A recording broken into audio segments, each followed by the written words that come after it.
Assalamualaikum warahmatullahi wabarakatuh. Perkenalkan, kami dari kelompok 16 yang beranggotakan saya sendiri, Cindy Maulida, dan rekan saya, Salwa Oktaviana. Di sini kami akan membahas mengenai konsep laba, pengakuan, dan pendapatan laba untuk memenuhi tugas teori akuntansi. Langsung saja, materi pertama mengenai konsep laba, pengakuan, dan penandingan pendapatan. Tujuan utama akuntansi keuangan menyediakan informasi yang berguna bagi para investor saat membuat sejumlah prediksi mengenai kinerja perusahaan. Munculnya pelaporan laba sebagai sumber utama bagi pengambilan keputusan investor telah didokumentasikan dengan baik, dan pelaporan laba membantu para pelaku ekonomi dalam berbagai cara. Penentuan laba juga penting karena nilai perusahaan dikaitkan dengan labanya saat ini dan di masa depan.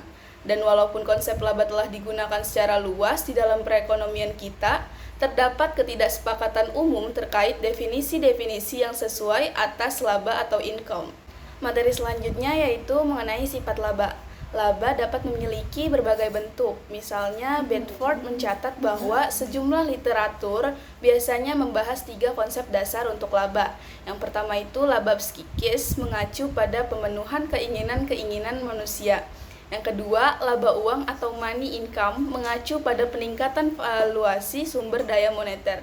Yang ketiga yaitu laba real, mengacu pada peningkatan kekayaan ekonomi. Ketiga konsep ini semuanya itu sangat penting, namun masing-masing memiliki satu atau beberapa masalah implementasi.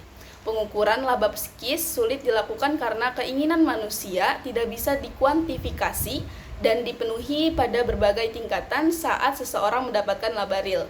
Tujuan perhitungannya ini yaitu dalam urusan praktis adalah memberikan orang-orang suatu indikasi mengenai jumlah yang dapat mereka konsumsi tanpa memiskinkan diri sendiri.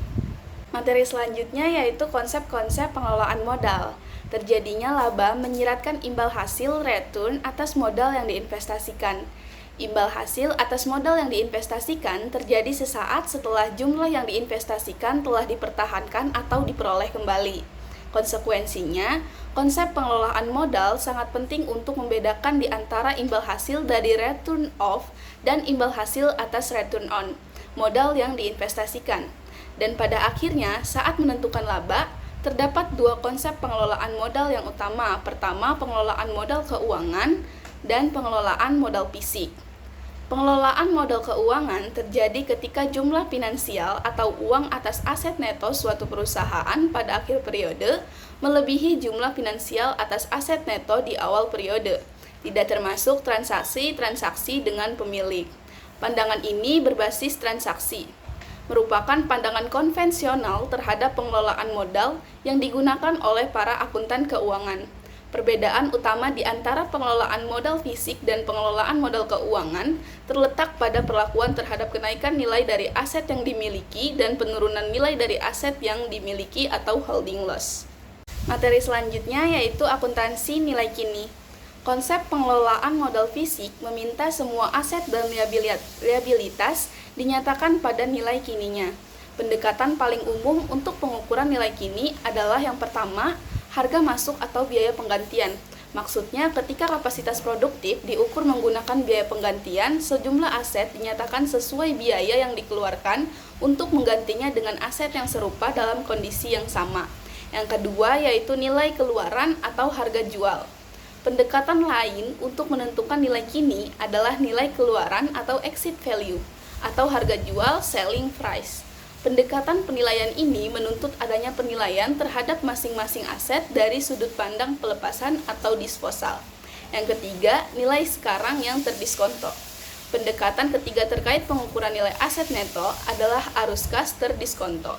Berdasarkan konsep ini, nilai sekarang dari arus kas masa depan yang diharapkan akan diterima dari suatu aset adalah nilai relevan atas aset atau liabilitas yang harus diungkapkan dalam laporan posisi keuangan. Selanjutnya, nilai kini dan model akuntansi historis. Walaupun model akuntansi saat ini sangat tergantung pada biaya historis, pernyataan-pernyataan dan memorandum diskusi terbaru yang dikeluarkan oleh FASB menunjukkan pergerakan ke arah penyediaan informasi nilai yang lebih kekinian.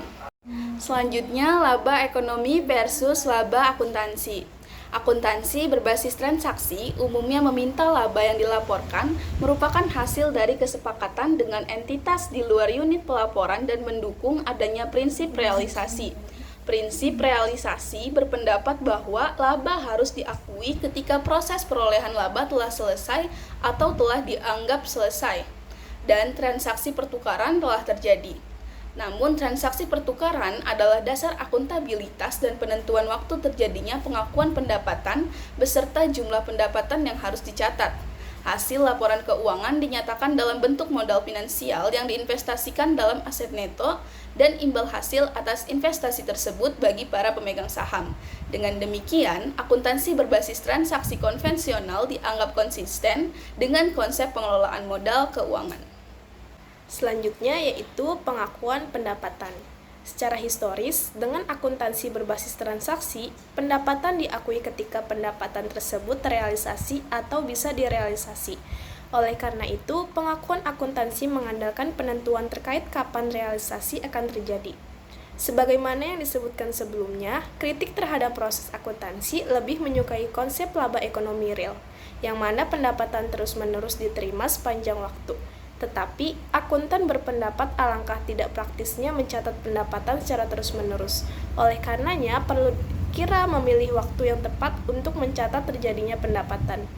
Biasanya, mengakui pendapatan pada saat mereka menjual produk atau jasanya, namun suatu perusahaan dapat mempercepat atau menunda pengakuan pendapatannya dalam siklus aktivitas produksi labanya karena keadaan-keadaan yang dikaitkan dengan penjualan. Yang selanjutnya yaitu alternatif titik-titik pengakuan pendapatan.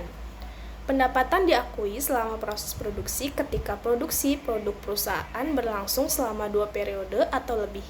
Alokasi pendapatan ke berbagai periode akuntansi dianggap penting untuk pelaporan yang tepat. Penggunaan metode presentasi penyelesaian atau percentage of completion method memerlukan pengetahuan terkait harga jual dan kemampuan untuk mengestimasi total biaya produk secara wajar.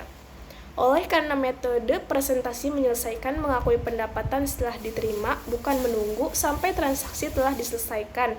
Konsep pengakuan pendapatan memberikan pengukuran laba yang lebih dekat dengan konsep laba ekonomi. Yang pertama, pendapatan diakui saat penyelesaian produksi.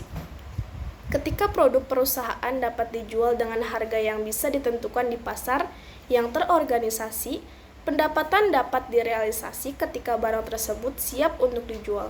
Artinya, pemenuhan kewajiban dipandang selesai ketika barang yang selesai diproduksi disisihkan untuk pelanggan. Yang kedua, pendapatan diakui saat jasa telah diberikan. Yang ketiga, pendapatan diakui saat kas diterima dalam situasi-situasi tertentu, yang mana penerimaan pendapatan secara penuh diragukan. Pengakuan ditunda sampai pembayaran kas diterima. Lalu, pedoman pengakuan pendapatan. Ketika pasar menempatkan begitu banyak penekanan pada salah satu line item perusahaan, menjadi tergiur untuk menggelembungkan pendapatan melalui akuntansi kreatif atau kreatif accounting, mengingat tingkat kepentingannya pengakuan. Pendapatan menjadi area aktif bagi sejumlah tindakan penegakan hukum dari SEC yang fokus pada area-area yang sering mengalami kesalahan. Selanjutnya, FASB ASC topik 606. Topik 606 mengubah pedoman pendapatan dari perspektif berbasis aturan menjadi pedoman berbasis prinsip yang akan memerlukan penggunaan lebih banyak penilaian. Pedoman tersebut berlaku untuk kontrak-kontrak dengan pelanggan demi menyediakan barang atau jasa. Pedoman tersebut tidak berlaku bagi kontrak-kontrak tertentu dalam cangkupan topik yang dimuat di dalam FASB ASC lainnya, seperti kontrak sewa, kontrak asuransi, perjanjian pendanaan, instrumen keuangan, jaminan selain jaminan barang ataupun jasa, dan pertukaran non-meter antar entitas dalam jalur usaha yang sama untuk memfasilitasi penjualan kepada para pelanggan. Lalu yang terakhir ada Joint Transition Resource Group untuk membantu menangani masalah-masalah yang diidentifikasi oleh entitas-entitas pada saat mereka mengimplementasikan pedoman pengakuan pendapatan yang baru. FASB dan IASB membentuk Joint Transition Resource Group atau TRG. Selanjutnya, adapun tujuan TRG adalah untuk mengumpulkan, menganalisis, dan membahas masalah-masalah pemangku kepentingan yang timbul dari pengimplementasian pedoman baru. Yang kedua, untuk menyelesaikan atau menyediakan forum bagi para pemangku kepentingan dalam mempelajari pedoman baru dari pihak-pihak yang terlibat dalam pengimplementasian. Mungkin itu saja materi yang dapat kami sampaikan. Kurang lebihnya mohon maaf. Wassalamualaikum warahmatullahi wabarakatuh.